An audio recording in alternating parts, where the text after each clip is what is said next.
Today, you can send a package to someone you have never met, in a city you have never visited, using only a few lines of text. A name. A street. A house number. A city. And somehow, the package travels across hundreds or even thousands of kilometers and arrives at one exact door. For thousands of years of history, billions of homes on this earth were completely anonymous. No house numbers, no street names, no postal codes. Sometimes, not even a clear road existed. So how did anyone find where another person lived? The answer is a chaotic mix of social gossip, landmark hunting, and a lot of luck. Before addresses helped mail find you, people often had to find the mail themselves. In many places, letters were sent to a local post office rather than directly to someone's home. The recipient would visit the office to ask whether anything had arrived. If they wanted the letter delivered to their door, they might have to pay someone to carry it there. This meant the postal system did not always need to know exactly where every family lived. It only needed to know which town or post office should receive the letter. And inside a small community, people often knew the rest. Imagine arriving in a village with a letter addressed to Thomas Miller. There is no house number. The envelope might say something like, Thomas Miller, near the church. That sounds useless today. But in a small village, it might have been enough. You could ask the blacksmith. He might point toward the bakery. The baker might know Thomas's brother. And someone would eventually lead you to the correct house. Every local resident was basically a living directory. They knew who owned each home, who had recently moved, who worked at which shop, and which family lived beside the bridge. A location was not always described using numbers. It was described through relationships. The home of Thomas the baker. The house behind the church. The cottage near the old oak tree. The shop opposite the town market. This system worked because the community was small enough to fit inside human memory. Homes and businesses could also have names or symbols. Instead of living at number 47, someone might live at a house called the Red Lion, the Golden Crown, or the Black Eagle. Shops often displayed large painted signs showing animals, objects, or symbols. These signs were useful even for people who could not read. You did not need to understand a written street name if you knew that the shoemaker worked beneath the giant golden boot. The signs were not only directions. They could represent a family, a profession, or the identity of the person who owned the building. A house was not just a point on a map. It was part of the social world around it. But then, the city walls collapsed before the wave of migrants. The city swelled like an uncontrollable monster. Familiar faces disappeared, replaced by thousands of strangers. The asking around system broke down. In that maze of brick and stone, a name like Thomas suddenly became meaningless when there were hundreds of other Thomases hiding in the nameless streets. An address based on social relationships only works when people actually know one another. Streets became longer and more crowded. There could be 10 people with the same name living in the same area. Thomas near the church stopped being helpful when the city had 12 churches and 50 men named Thomas. A social address only works when someone knows the society. Cities needed a system that could be understood by strangers. And this is where the house number entered the story. You might think house numbers were created because postal workers were so frustrated they couldn't find the front door. But the truth is not that simple. Addresses aren't just for parcels, they're also a trap. For the first time, the government could put a pin on your door to collect taxes, draft your sons into war, or track your every move. Your home was no longer a private refuge, it was a data point on a king's desk. Organize policing. And, in some places, find buildings where soldiers could be housed. A home described as the cottage beside the baker made sense to a neighbor. It was much less useful to an official sitting in an office on the other side of the city. A number made a building easier to record. Easier to list. Easier to place on a map. And easier for a distant government to find. A house number did not only help people locate a building. It helped institutions locate the people inside it. But giving every building a number did not instantly solve the problem. In fact, early numbering systems could create a completely new kind of chaos. In some places, houses were numbered in the order they were built. This meant house number 1 could be right next to house number 50, making the search feel like looking for a needle in a haystack. Another might begin at one end of the street.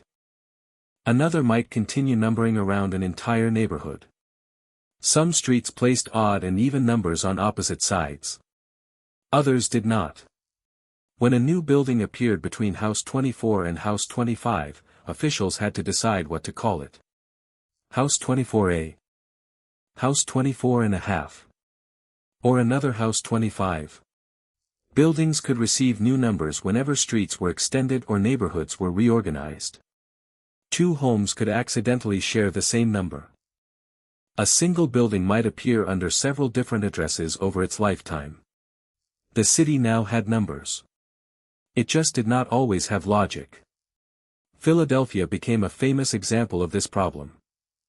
The city had used house numbers before the middle of the 19th century, but as Philadelphia expanded, the system became increasingly confusing. Numbers did not always make it clear where a building was located. Residents complained. Directories became difficult to use. Finding a house could still feel like solving a puzzle. In 1856, Philadelphia adopted a more systematic approach. The new system specified that each block would be assigned a range of 100 numbers. The first block would begin at 100, the next at 200, regardless of how many houses were in it. This helped the system always leave room for new houses that would appear later. Then came 300, 400. Odd numbers were on one side of the street, even numbers on the other. This meant the number itself contained information. If someone told you they lived at 312 Market Street, you could estimate which block to search before you had even seen the building. The house number was no longer only a label. It had become a set of directions. But addresses became truly important to everyday life when postal systems began bringing mail directly to people's homes. In the United States, free city delivery began during the 1860s. Before a city could receive reliable home delivery, the postal service needed the city to become readable. Streets needed names. Street signs had to be visible. Homes needed numbers. Routes needed to be passable. Postal workers could not spend every morning asking residents where Thomas the baker had moved. The city had to be organized into predictable paths that a carrier could follow. The postal system did not simply adapt to the city. The city also had to adapt to the postal system. The same thing later happened in rural areas. For a long time, people living outside town still had to travel to a post office to collect their mail. When rural home delivery expanded, roads had to be usable and mailboxes had to become more standardized. A postal route could not depend on every farmer inventing a completely different way to receive letters.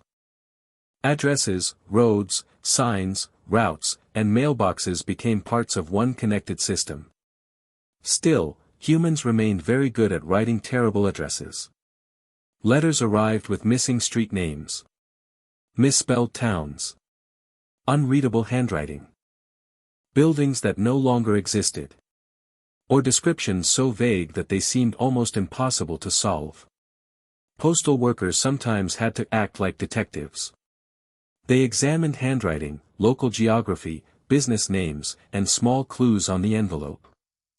A badly written location might still reach its destination because an experienced worker recognized what the sender had probably meant.